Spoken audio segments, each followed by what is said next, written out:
আজ একজন কোটিপতির কথা বলবো। সে আমেরিকায় থাকে, লন্ডনে থাকে, তার কিন্তু বিশাল অট্টালিকা সম্পদ আছে।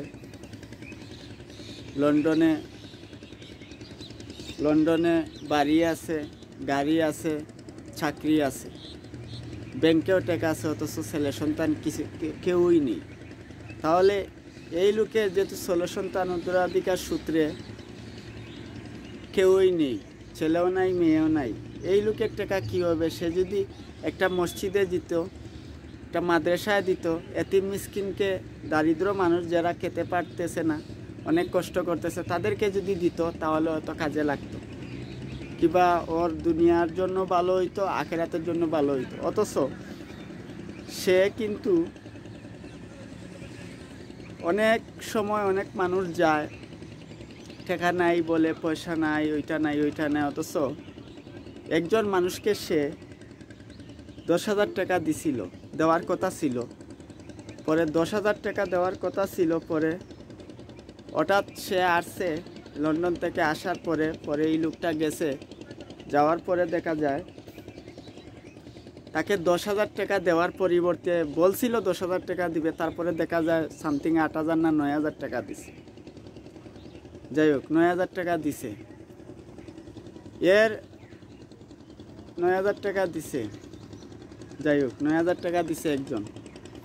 আরেকজন সে আমেরিকা থাকে, আমেরিকা তার চাকরি আছে, এই আমেরিকা ভার্সিটির প্রভাষক, ওর সবই আছে।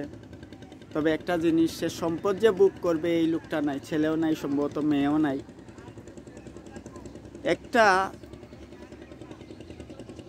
জীবন যুদ্ধে লড়াই করা একটা ছেলে, সে কিন্তু তার অনেক কষ্ট, অবদান, অনেক কিছু আছে।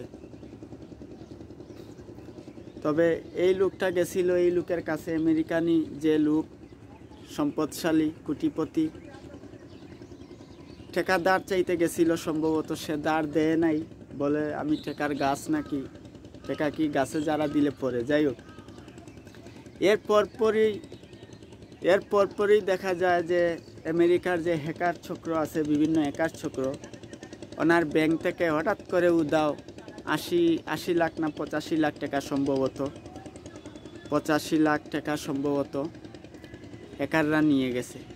তাহলে আপনি 10,000 টাকা, 20,000 টাকা দিতে আপনার স্বজন, আপনজন আপনার বলতে গেলে, আপনার আশেপাশে যদি এতিম মিসকিন থাকে, আপনার আত্মীয় থাকে, ভাই ভাতিজা থাকে, তাদের হক, আপনি তার হক না দিয়ে, তাকে আপনি সহযোগিতা না করে আপনি বলছেন টাকা নাই, তাহলে এই ব্যাংকের টাকা কি, এটা কি আসমান থেকে আসছে নাকি? 80-85 লাখ টাকা আপনার যে হ্যাকাররা, এখন কাকে দোষ দিবেন ভাই বাবা? এখন কাকে দোষ দিবেন? যদি এই 1,000, 10,000 টাকা, 20,000 টাকা দিয়ে দিতেন, তাহলে সে যদি দেওয়ার সামর্থ্য হইতো তাহলে সে দিয়ে দিত। তবে এখন যে হ্যাকাররা নিয়ে গেছে আপনার 85 লাখ টাকা, আর মনে করেন 100 লাখে 1 কোটি, তাহলে এখন কাকে দুষবেন? এখন কি আর হ্যাকার আপনাকে টাকা দিবে, আপনি আর পাইবেন? এই জন্য ভাই, এত সম্পদ বাবা, এত দন দিয়ে কি করবেন? এখনও সময় আছে, আপনি একজন মানুষ হন, মরার পরে তো আপনি কিছুই পাবেন না। না দিছেন এতিমখানায়, না দিছেন মসজিদে, না দিছেন মাদ্রাসায়, না দিছেন এতিম মিসকিনকে, আপনার আশেপাশে যারা খাইতে পারতেছে না তাদেরকেও দিতেছেন না। অথচ কিন্তু হ্যাকার এত টাকা আপনার হ্যাকারে নিয়ে গেছে 85 লাখ টাকার মতো। এখন আপনি কাকে দোষ দিবেন? আল্লাহকে? এটা দোষ তো আল্লাহর না, এটা দোষ আপনার। আপনি যদি মজবুতভাবে সিকিউরিটি দিতেন, আপনি মজবুতভাবে হেফাজতে টাকাটা রাখতেন, জায়গা কিনতেন, কিংবা কোথাও গাছ জায়গা রাখতেন টাকা দিয়ে, তাহলে টাকাটা কিন্তু হ্যাকাররা নিতে পারতো না। আজকে ব্যাংকে টাকা রাখছেন, বেদায় হ্যাকার নিয়ে গেছে, এই দোষ কাকে দিবেন? ভালো থাকবেন, সুস্থ থাকবেন।